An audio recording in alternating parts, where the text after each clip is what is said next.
what's it called? I have a hard time sometimes because sometimes like my words come out faster than my brain, or my brain comes out faster than my words. Same. So it's like I could be thinking of like 6 things and then it'll come out in like a jumbled mess. Mm-hmm. Yeah.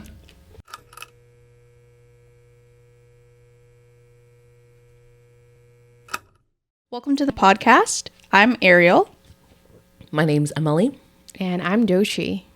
Like, subscribe, and follow for more. So today we're going to be talking about emotional health and growth, and along with that, self-care. We're really glad you can join us today, and let's dive right in. So what is emotional health for you two? So emotional health and growth for me, based on what I was able to look up on Google, is the ability for someone to manage their emotions, but not manage, like suppress, but identify what they're feeling and then be able to communicate what they're feeling, but also hold themselves accountable for how they felt in that moment. That's emotional growth and maturity for me. So I got my definition off of SamaritansHealth.org, where they define emotional health is as how we think and feel. It's about our sense of well-being, our ability to cope with life emotions, and how we acknowledge our own emotions as well as those of others.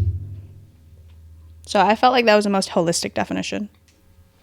So I also have a research-based definition, but when I was looking at everything, so for me, it's the ability to respond and not react. Really being able to, as Emily and Ariel's already said, like manage your emotions and how you're going to go about a situation.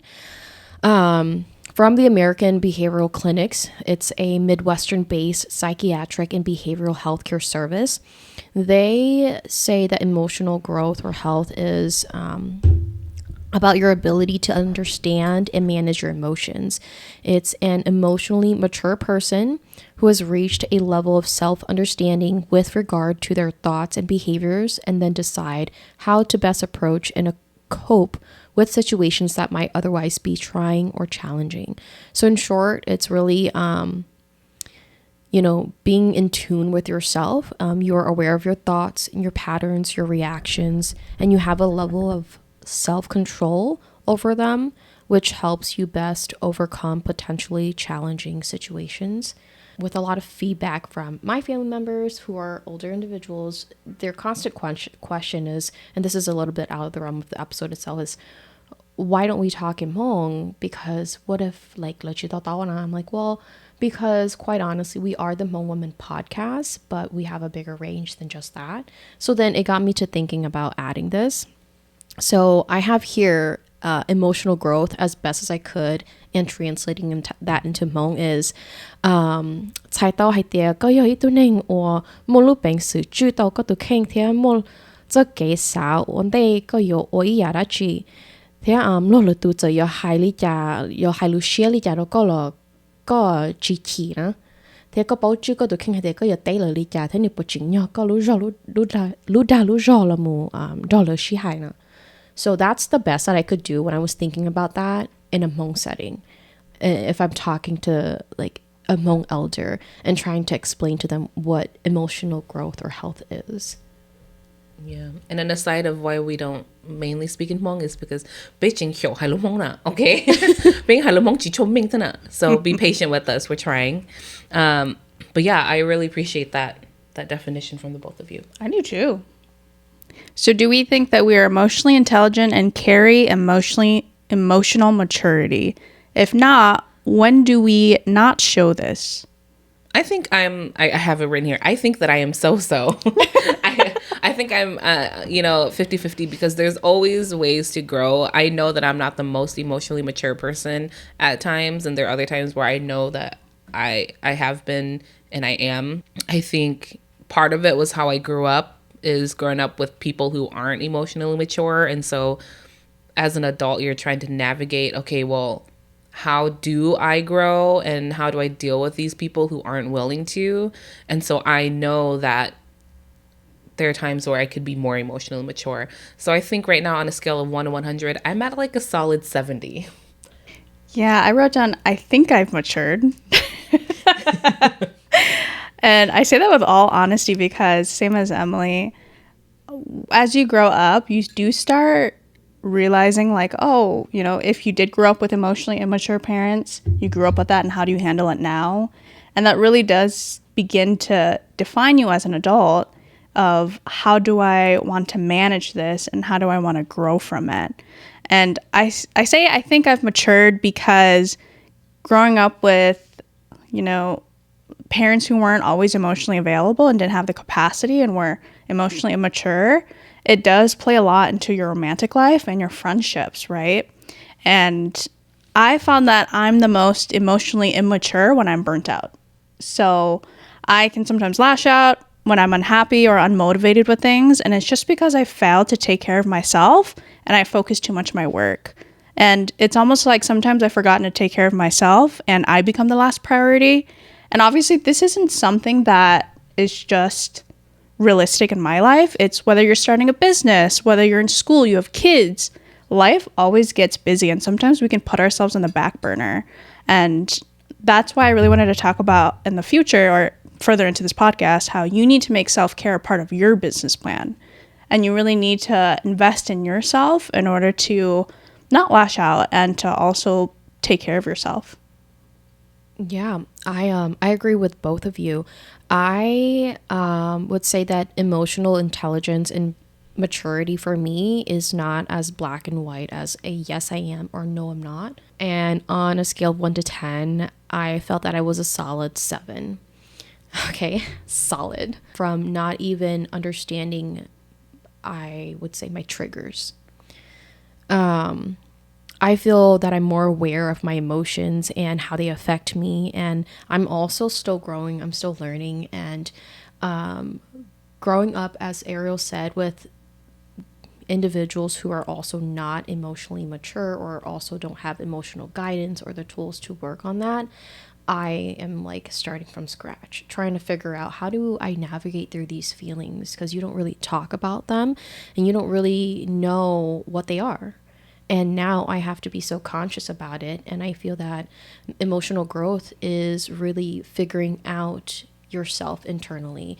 What are your triggers? Because I had to sit there and think about, there are situations where I feel it could be very triggering and I will be there all mature and I'm so proud of myself, patting myself on the back.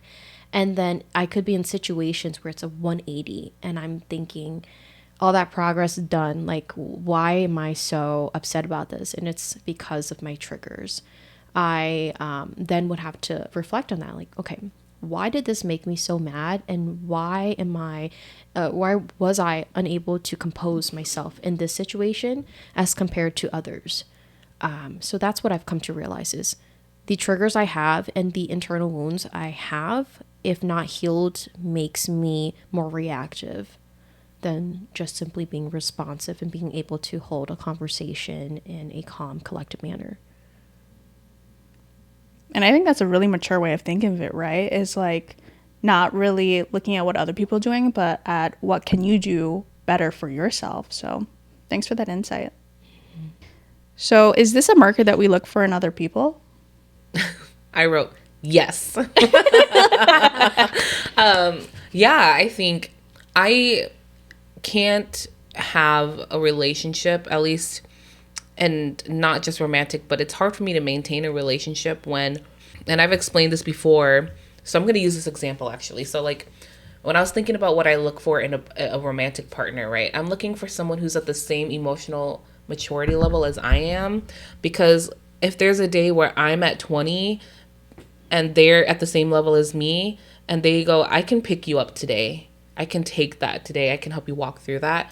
But if I'm at 100 and then the person that I'm choosing to be with is at 20, and so then when I'm at 20, they're not going to understand why I'm feeling the way I'm feeling, and that might cause them to dip lower.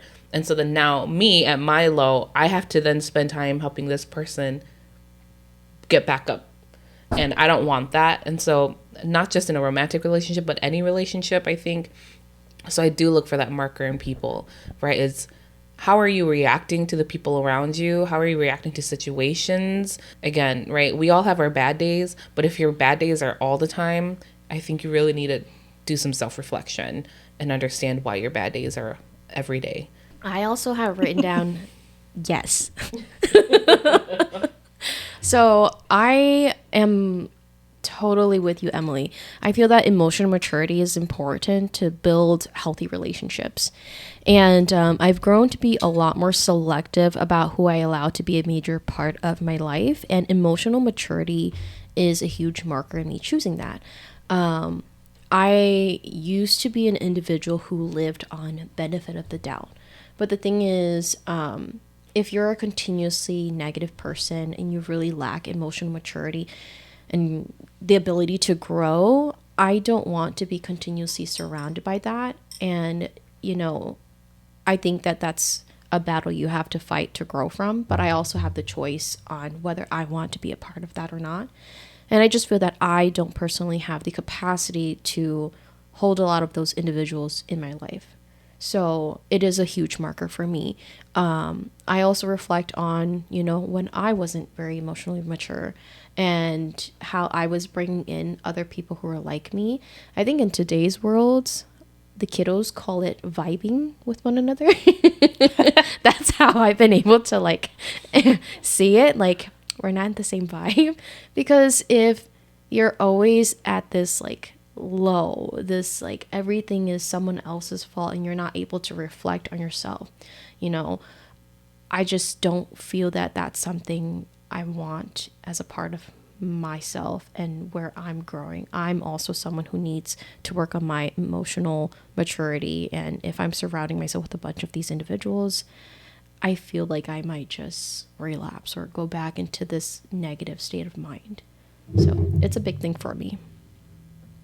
Yeah, I honestly echo both of you in that way, where whether it's romantic or just a friendship, I really do look in emotional intelligence and emotional maturity for other people, because I feel like I'm a pretty emotionally mature person, and I just, like Dochi said, I don't have the capacity to deal with someone who doesn't have that. It's not that, obviously I'll, kick you out of my friend group or anything. It's just I'll probably just distance myself because we're not the same vibe.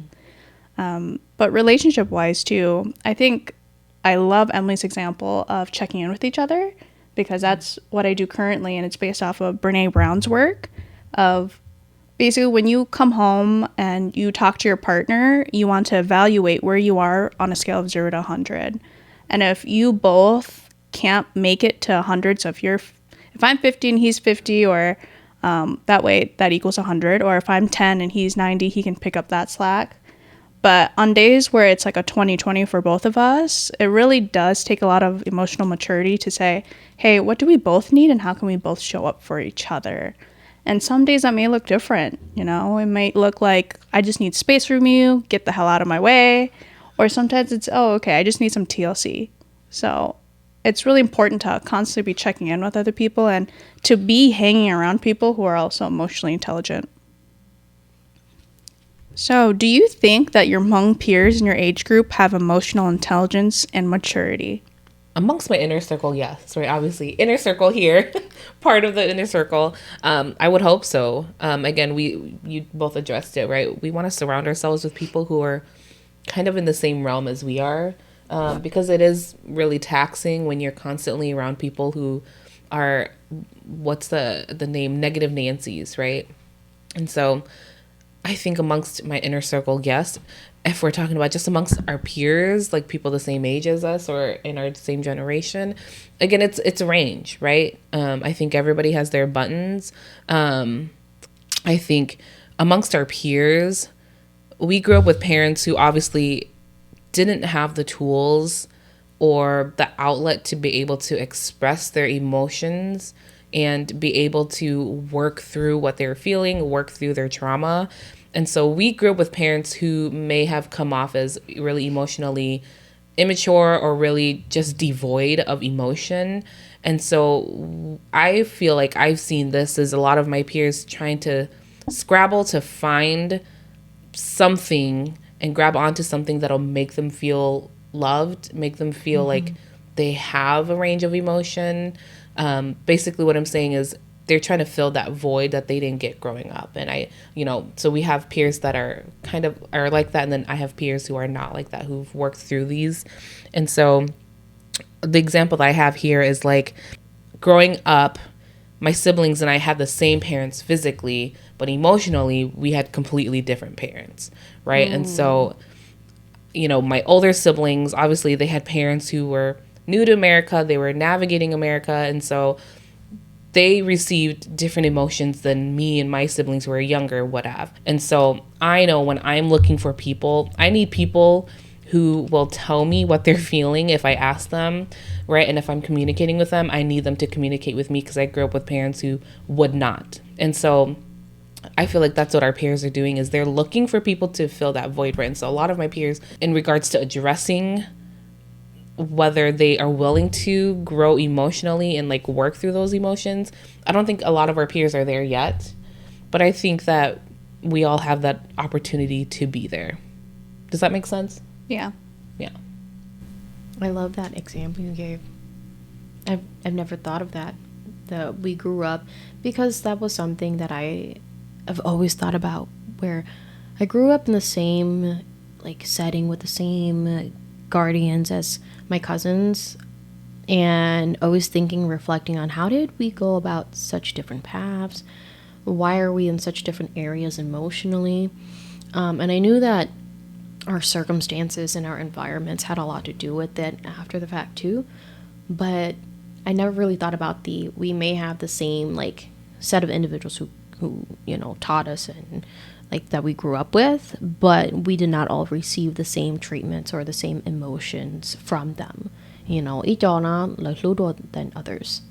So I like that example you gave.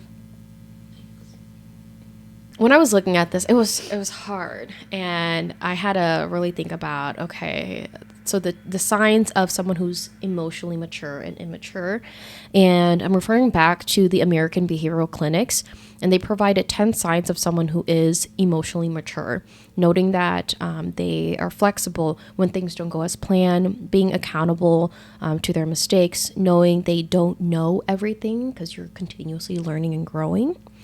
Always looking for opportunities to do better, seeking out different perspectives, believing in themselves and being optimistic in their own capabilities, being approachable and engageable, and having a calm disposition or clear mind when approaching situations. So generally, that's what they have. And using this as my basis and also generalizing, I felt that, again, not so much in my immediate circle, because I truly believe you guys have like great emotional emotional health. I've learned a lot from the both of you, you know, and it's more of others that I've met within my age group, and not just my age group, actually, like even elders, adults, just Hmong individuals in general. I don't feel that they have any kind of emotional maturity. And again, using this as a basis, I feel that, you see a lot of fights that are still breaking out amongst elders and people who are in our age. There's almost not a single party that goes by where someone's going to throw fists or chairs or coolers.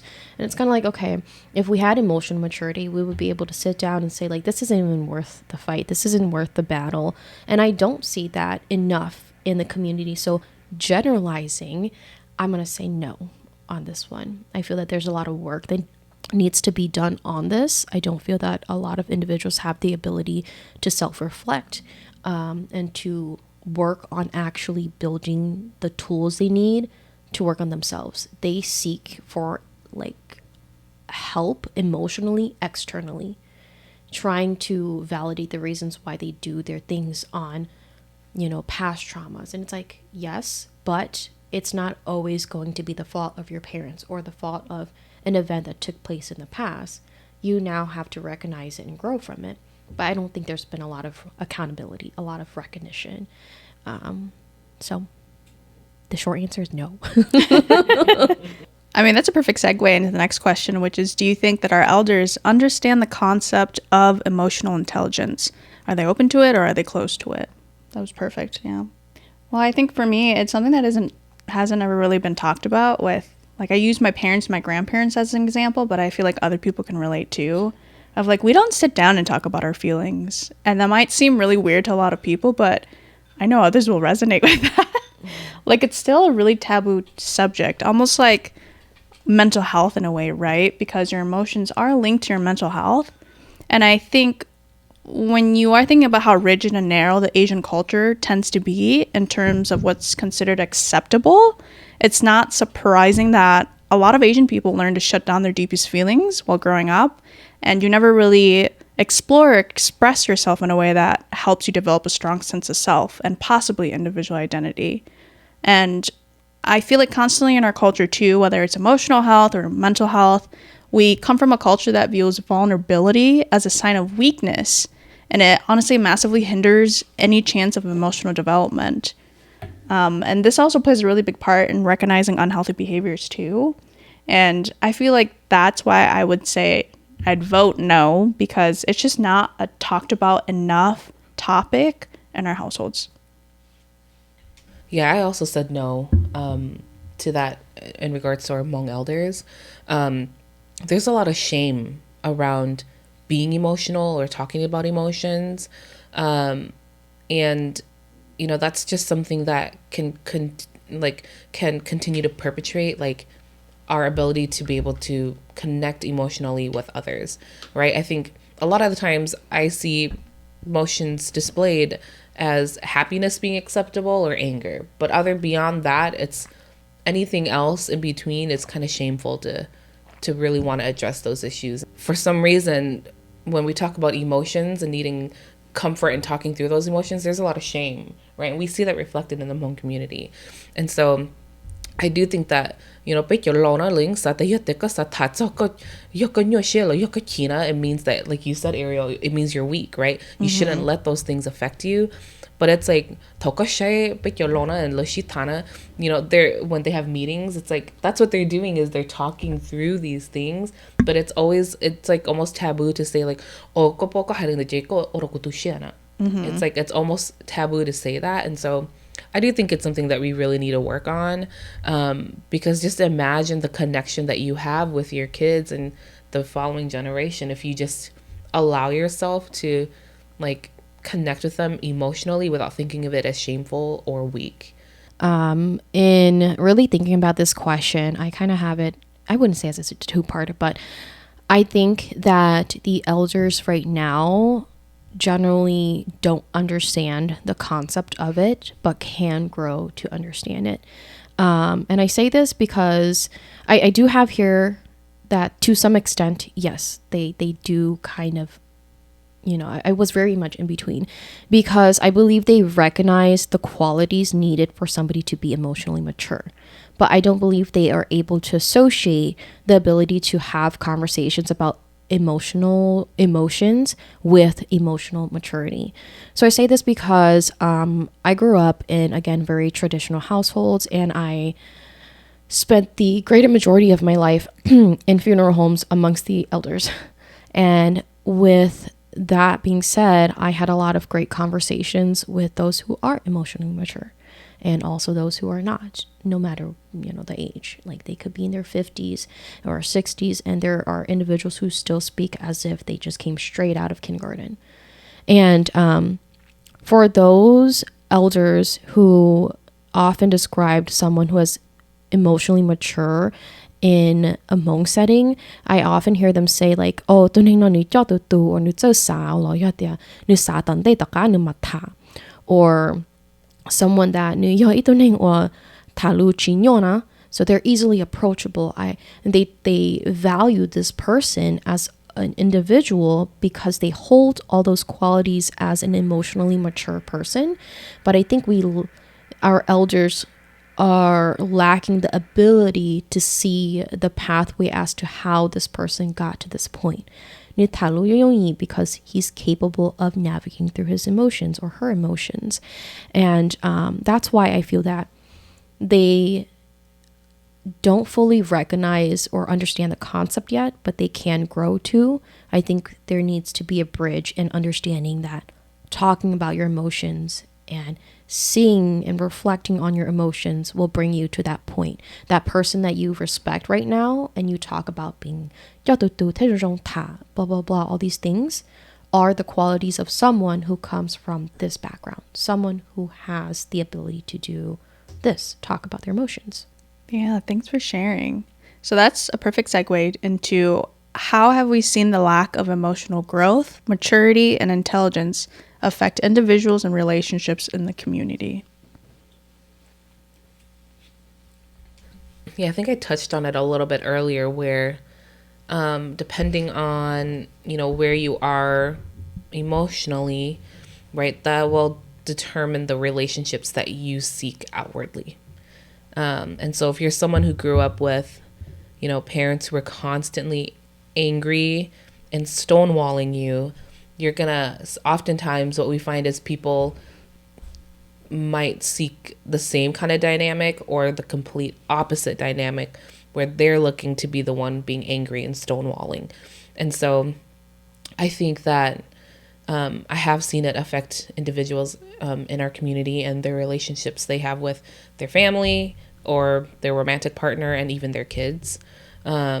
So, whether it be no contact relationships or it be low contact relationships, it definitely does affect how we continue to maintain relationships growing up. And for a little while, I wasn't talking to my parents because I was like, I just can't take the time to be the emotionally mature one all the time when trying to have these kind of conversations. And constantly having to swallow my pride simply because, oh, they're my parents, they're the elders, they know better. And like that definitely was very hurtful, where I felt like I did feel abandoned and I did feel very sad knowing that I couldn't just like call my parents and be like, what are you doing today? And so it's really important for you to take the time to understand where you stand when it comes to dealing with others who are not willing to work through these kind of relationships, especially coming from whether or not they're willing to work on their emotional maturity. So, yeah. That was so well said. Oh my gosh. Thanks. I didn't think it was, but I appreciate it. Very well said. Wow. I think for me, the first thing I really thought of when I saw this question was because people lack emotional growth and maturity, it often, to your point, it can push us into like really toxic households. And so I thought about my own life, and then I also did some background research. But because we grow up in toxic households that lack these things, we can experience things like poor communication, being subjective rather than objective. So basically what that means is what I feel matters more than what's actually happening. And in the sense of raising kids, it can also bring them up to be more superficial, and they can also push the lack of emotional intelligence on their kids to not only figure out what is fulfilling for their kids, but also to take material wealth as a measure of success. So I think that was the biggest theme that I saw while doing research, is like, I really wish my parents would be emotionally available and mature enough to understand that just because I'm wealthy doesn't mean I'm happy, and it's not the only measure of success in life. And to add on to this, I think there's also in the Asian culture a handful of acceptable beliefs, opinions, and attitudes, and even jobs that people can do, and anything else would probably get you shunned. I like that tie that you made, that just because I'm like wealthy financially, it doesn't mean that I'm happy or that I'm emotionally well, because that is how they tie it, is what you have is what it reflects internally, and that's not always true. I guess I should have worked harder on this question. That's okay. Because when I initially read it, I thought I was seeing like, where have you seen this in the community? And I automatically in my head, I thought, we see this in the comment sections of social media. That's perfect. Yeah. Yeah. Inability to like hold conversations when it's like such a heavy subject, and we are in there just not able to understand the tone of the situation, making a mockery and a joke out of serious situations, and then slapping it's just a joke, why do you take things so difficult? Well, it's because you have the inability to actually take serious situations as it is, and it shows a lack of emotional like maturity. We see this in conversations, as you guys have said, between family members. not being able to actually say things. Like, how many times have you seen a conversation go down and then it seems it's like so passive? You can tell there's an elephant in the room. Nobody's actually going to confront it or talk about it. And then you separate, you go home, and then your parent or whoever this person is just yapping away. This person doesn't know this, and that. It's like, well, why didn't we confront that then and there? Or maybe bring something up and say, like, okay, I think we don't agree on this, but let's find time to talk about it in the future here. It always just ends there, and the next time we see each other, we're gonna passively just like look at each other or pretend that we're still okay. And I've seen this in friend groups as well. As you said, when you're emotionally immature, I believe you also attract emotionally immature individuals. I think that when I was in a space of being that way, I was around a lot of people like that, and there was a lot of negativity, and I've seen how emotions were handled. They're very much belittled, and nobody really knows how to confront it. And I think that that also could potentially lead to abuse of substances. And instead of talking it out, like, you're just this, just have another shot. Like, I've seen that happen in certain social settings within friend groups, is not actually confronting it, but using something to cover it. How it's really overall affected a lot of these relationships is, I think, the inability to reflect on yourself and understand where you are emotionally and your triggers. I feel that a lot of Hmong people will then take everything as an attack on their ego. Not being able to separate themselves from the situation. I think, Arrow, you made the point earlier, is it's not just always about how you feel, what is the situation here. And sometimes it is about being the bigger person and saying, like, you know what, this is how I felt, but I might have mistaken this situation as something else. Like, it's not about me. This is, when people are fighting at funerals, like, why are you fighting at a funeral? Somebody died. Is it a space for you to be, trying to go down with your aunt and beat each other up? Like, it's not a space to, be angry. It's just not appropriate. Yeah, it's inappropriate. And I don't think that they're capable of doing that. And that's why fights be breaking out everywhere. That's why coolers are being thrown everywhere. And it's something we definitely need to work on in the community. That's the same thing I was going to say, is people don't know how to emotionally regulate, right? Is the tantrums, the arguments. That's exactly it. They don't know how to emotionally regulate. And better yet, it's exactly what you said, Dochi, is people refuse to repair relationships.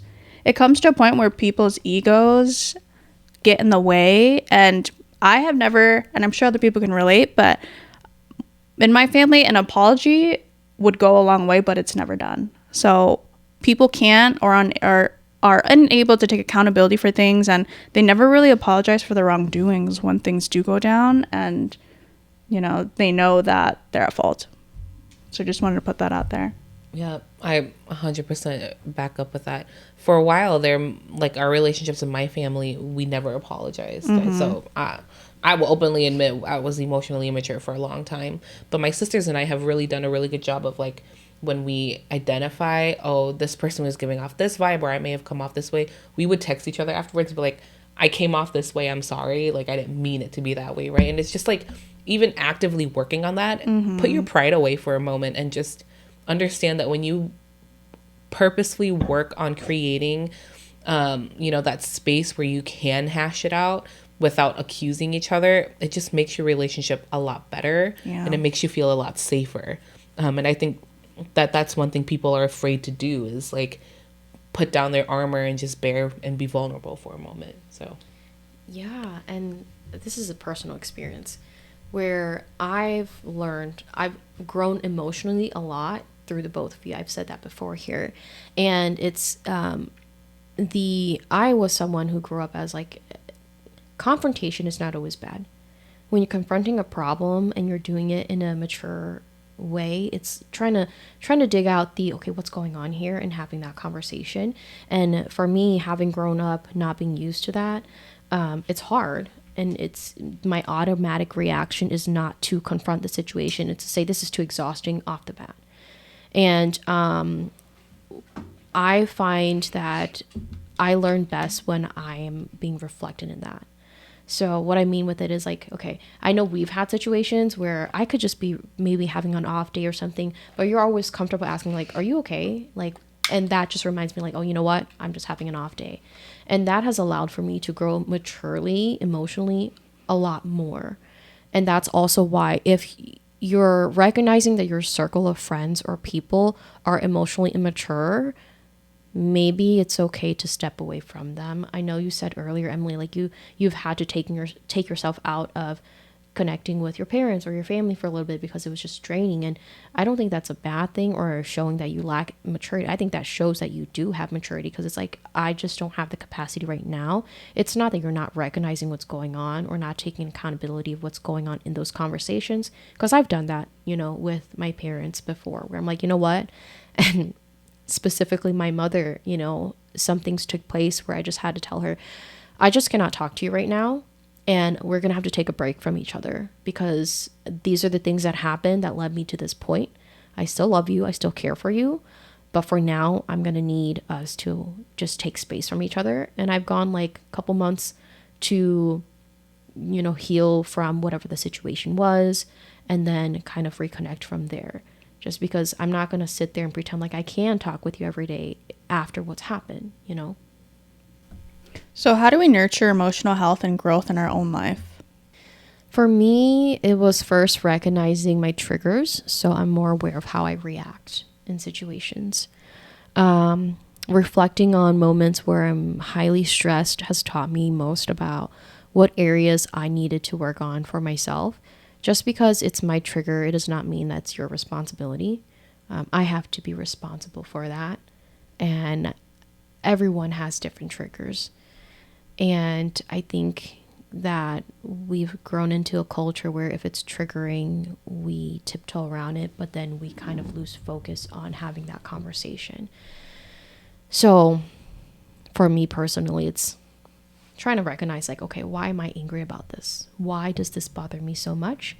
And yes, we can have that conversation because it's probably an important one to have. And I'm not saying be disrespectful about it. I'm saying just, I need to recognize it. You can still talk about it. Don't be disrespectful though. Yeah.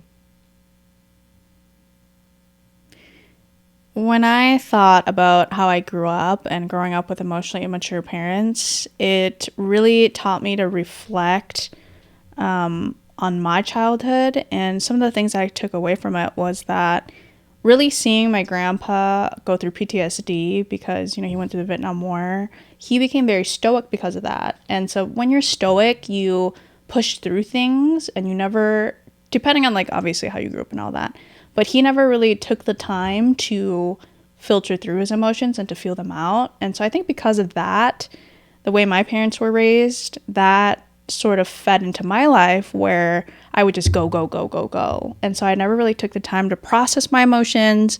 I never really took the time to feel them out.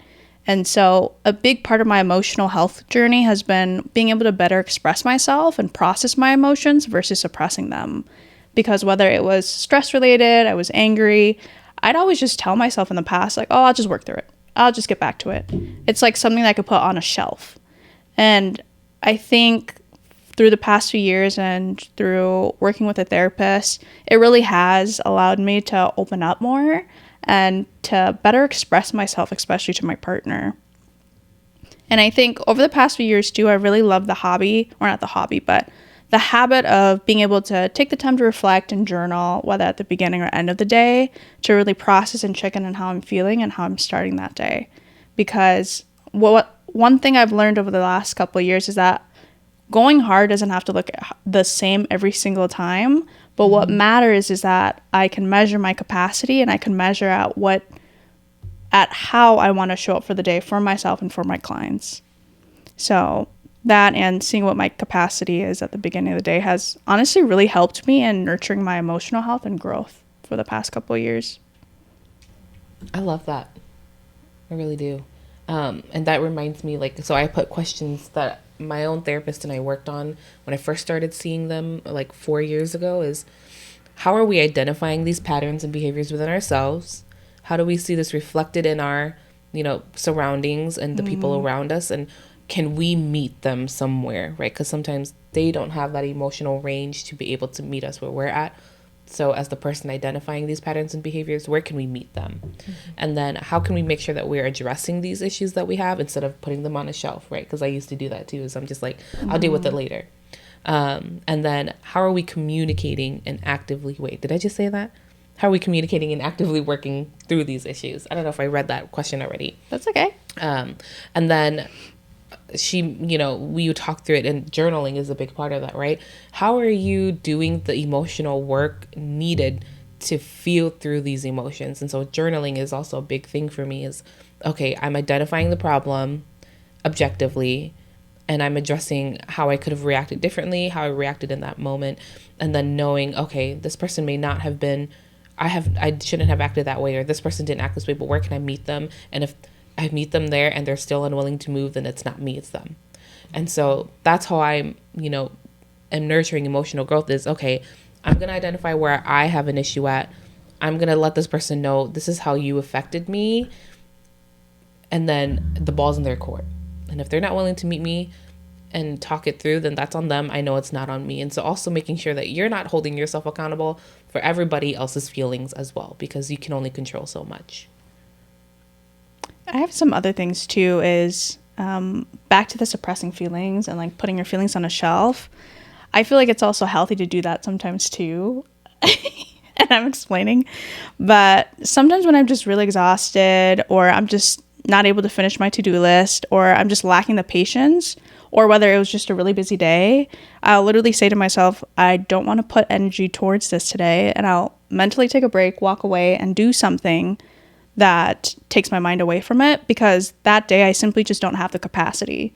So I feel like that's a really good balance too, is learning when you simply just can't do it and you're able to put it on the shelf to come back to it.